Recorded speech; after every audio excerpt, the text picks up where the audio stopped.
What's up, guys? Welcome to episode 17 of Out of the Shadows. This one is called Out of the Shadows. Now, the reason I'm calling it that is because this is kind of me coming out of the shadows, being honest about my story. For the most part in the past, I use a lot of past tense language saying I've dealt with depression, I've dealt with anxiety, I was depressed, this, that, and the other. Avoid certain words, and I've never really said that I'm mentally ill because of the connotation that I think that comes with that, some of the judgment that I think is attached to that, and a big part of why I'm doing this is to reduce that stigma, to reduce the judgment that people have, and to show that people who deal with depression, anxiety, bipolar disorder, schizophrenia, schizoaffective disorder, any mental health disorder, any mental illness, they're normal people. You shouldn't judge them based on this diagnosis. It's an illness and it exists. So let me start by saying I have been formally diagnosed as having a mental illness. My formal diagnoses, as I've mentioned before, is bipolar disorder, NOS, which stands for not otherwise specified, meaning that I don't fit the textbook definition. Most people who have bipolar disorder go through highs and lows. The highs are referred to as mania, the lows are depression. We all are familiar with what depression is. Mania, and I've touched on this before, is the polar opposite of depression, thus the name bipolar disorder. You have a highly inflated sense of self, you're very confident, in fact you're overconfident, you're extremely energetic, you're typically irrational. It's not a balanced place to be. So I've only ever had 2 manic episodes, which, as I said, are the high end. I've mostly dealt with depression. I'm also diagnosed as having social anxiety, which is just what it sounds like. You are anxious because of social situations. They evoke anxiety in you. You don't want to go out and socialize. Being in a group of people that you don't know is very uncomfortable. Some people experience, as I myself have, even going to the store, something like that. You're worried about what people might be thinking of you, and for me it was very much the depression and social anxiety were intimately connected. Because I was so socially anxious, I would get depressed and down on myself, and because I was depressed, I was worried what people were thinking, thus feeding into the social anxiety, so that kind of thing. So my story. The first time I was ever depressed, I was 13 years old, and initially my depression and my social anxiety, for that matter, at least in its infancy, were very much tied to specific situations. And for me, it was specifically interacting with girls. I'd be interested in a girl, or I would, like her, which is basically just what I said. But I would be very nervous and self-conscious about what they might think of me, and I'd get down on myself if they weren't interested. So that's kind of where these things were lying. And at the time, this wasn't a clinical situation. I wasn't clinically depressed. It wasn't like I wasn't functioning, or I needed something to help me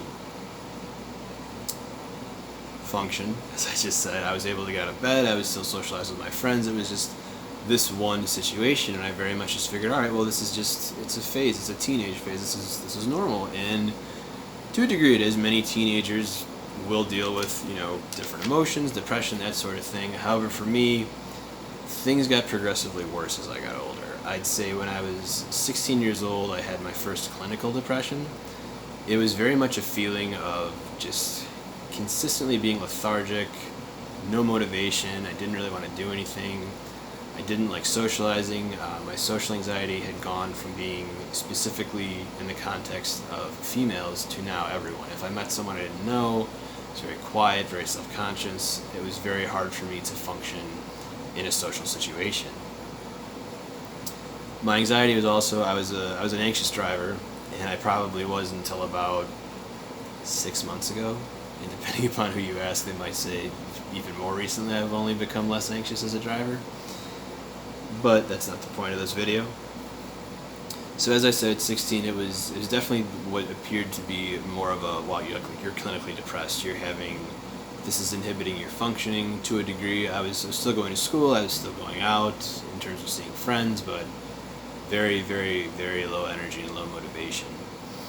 Now, my first formal diagnosis came when I was 17 years old. I ended up having my first manic episode, and for me, what had happened was I I was starting to sleep less, which is typical of mania. You sleep less, yet you don't feel tired. It doesn't really affect you that much. And you're typically high energy, getting a lot of things done, which I was. And then, at least in my instance, in the beginning, it's like, oh, you're getting a lot done, you're sleeping less, so you almost feel like, oh, this is great. Like, I have more energy. I'm not depressed. I don't need as much sleep. It was awesome. I'm, kicking ass and taking names. This is a way to do it. But then it kind of ends up going off the rails, which it very much did for me. I ended up one night I didn't sleep at all. I went to school. I was behaving very differently than I normally would. I was very outgoing, very outspoken, and clearly kind of almost in high gear, but it was also kind of obvious that I hadn't been sleeping properly and I wasn't in my normal frame of mind. So this went on for a little while, a couple of days, and my parents ended up taking me to see my general practitioner. I had been up all night. My father came over. My parents are divorced, but they would team up if something was really wrong and something was clearly going on. So I was up all night. We went to my general practitioner. He ended up giving me Lexapro, which is an antidepressant, sent me home, and the next day we went to a psychiatrist that he had referred me to. And I was lucky enough to have a really great psychiatrist in this situation. He diagnosed me as having bipolar disorder, and he gave me a mood stabilizer, which will bring you down from the mania. And it did, and he did very well. I felt more even, I felt more like myself. I was still a little bit higher energy than normal, but it was much more normalized. Now, following that, I went into the deepest depression I had ever been in up until that point. I was severely depressed. For 3 months, I barely left the house. I went out mostly just for band practice. I was in a band, me and my friends, not like school bands, not that that matters, but anyway. That was really the only time I'd go out. And then I started going to a therapist, which was great and helped a lot. This was my junior year, right after my junior year of high school. So then the summer was when I was extremely depressed. And when my senior year started, having a schedule and having structure helped. Being with my friends kind of forced me to have to be with my friends, really. I mean, you're going to school, so I didn't really have a choice to just sit around or lay around and feel terrible. And I ended up coming out of it, after a few months of being into senior year. And senior year, it felt great. I felt awesome. I didn't feel depressed. I was socializing again. I felt like, wow, that's behind me. This is awesome. And so it ended up, my doctor decided we were going to wean me off of medication completely, as he didn't feel that I necessarily needed it indefinitely. And I was good for about a year, and then at 19 I started to get depressed again. From 19 up until 22, I wasn't on medication. I asked my psychiatrist, who I had seen in the past, if he could refer me to a therapist, a talk therapist, and he did. And she was really nice, very cool. She ended up actually suggesting that I go back on medication. She felt that as I said, clinically depressed, meaning you need clinical intervention, medication, things of that nature. And so I tried some different medications. I didn't have insurance at the time, which was part of why I didn't stay on any of it consistently. And it ended up, I didn't stay on it consistently, as I said, no insurance, so I didn't feel it was really, some of it seemed to work, some of it didn't seem to work. And I was seeing the same talk therapist, and she had told me, I was coming to her and I was severely depressed. She had said at one point, I'm not telling you to stop coming, but I don't know what else I can do for you. And that was hugely discouraging to hear a mental health professional be like, I don't know, good luck. Not that she said good luck, she meant well, but I didn't know what to do. So I was very depressed, very much didn't know what to do.